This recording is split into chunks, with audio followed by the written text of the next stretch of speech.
In this video, we'll be talking about when to sharpen images, why to do it, when it's useful, and how it's done.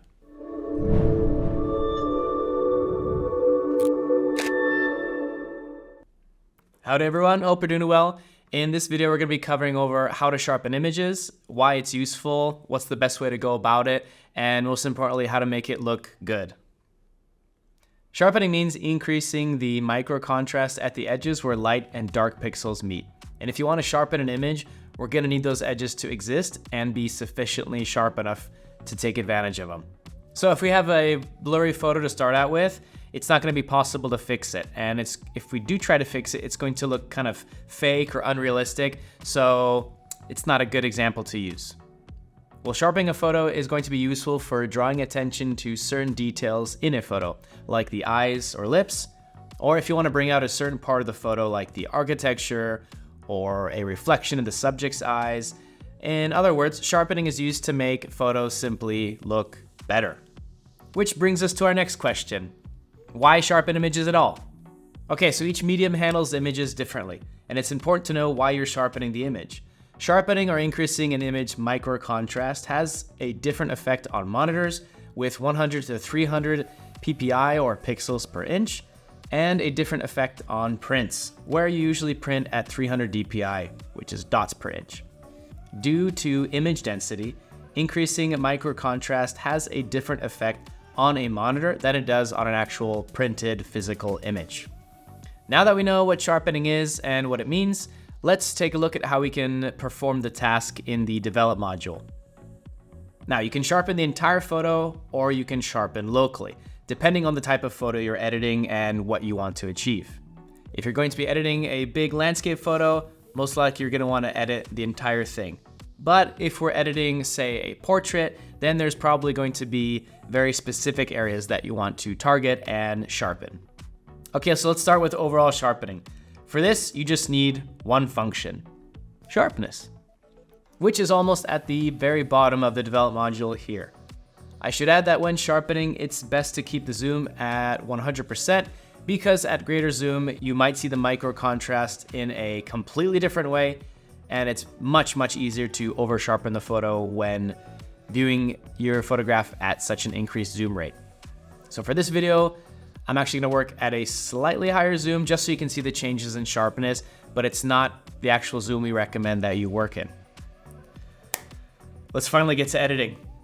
We have a choice of two sharpening methods, unsharp mask and smart sharpen. Now, what is the difference between the two?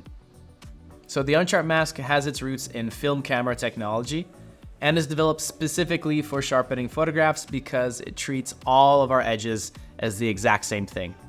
And this means that even edges that are already sharp are going to be sharpened that much more. Unsharp mask has its own settings. The first is sharpening strength, which determines the level of sharpening. Increase it until your desired area is sharp. And usually it'd be good to increase that until the desired area you want is sharp. And an area where I could see this being used is, for example, around the eyes in a portrait. Next up is sharpening radius. And this defines how many pixels around the edges the increased contrast will be applied to. And it's best not to increase radius too much, so move it very carefully. If you increase it too much, you can do a lot more harm than good. Last is sharpening threshold, and this determines how different two brightness values must be to be considered an edge. And this is because sharpening can accentuate a photo's digital noise. And if this happens, just slightly increase sharpening threshold. Now to the second sharpening method, which is smart sharpen. Smart sharpen allows you to sharpen only where you really need it. And that means it leaves out edges that already have enough micro contrast. You might notice that changing the method to smart sharpen unlocks another setting, preserve contours. This ensures that edges that are already sharp enough aren't affected by sharpening, and only the blurrier parts of the photo are sharpened. And this is useful for portraits where sharpening only affects the eyes and lips, which can be less sharp, but not the skin, for example. Now, if we only want to sharpen a very specific part of our photograph, there is one more option to do so, and that's going to be our local adjustments. Say if you want to adjust something specific like your eyes or maybe the lips, etc. And there's going to be a video about that in the description below.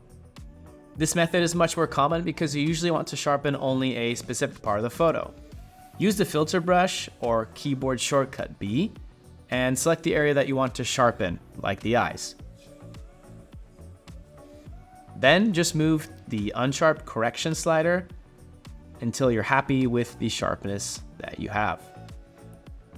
Now these adjustments are only made for the screen, so the photo is going to look good when it's viewed on a monitor.